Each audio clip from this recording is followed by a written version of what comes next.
Over or under, it has nothing to do with gambling and everything to do with misreading your internal narrative. You know, that voice in your head that will not leave you alone. Many people complain that they overthink things at work or at home.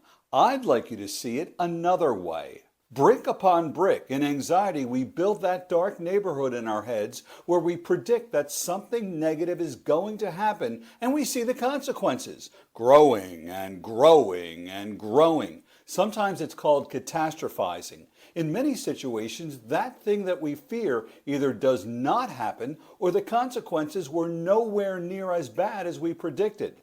The 3 steps toward anxiety can look like this.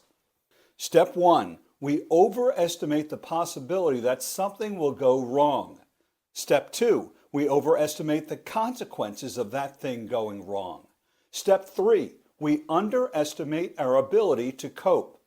Step 3 is the most important. It is why I call this phenomenon underthinking, not overthinking. Many people fail to use their resources or reflect upon their history. Can someone at work help? Is there a workshop I can take, a book I can read, or a leadership coach I can hire? Is there a family friend, religious leader, or a therapist who will listen? In addition, does a realistic look at your past reveal that you have faced difficulties, and although it was uncomfortable and maybe a bit miserable, you did get through? In some situations where what a person fears does not happen, the person will think they got lucky or they dodged a bullet. Then they move on.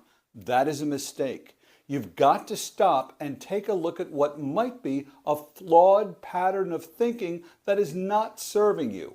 Are you underthinking? I'm Bill Prasad, your corporate wellness trainer.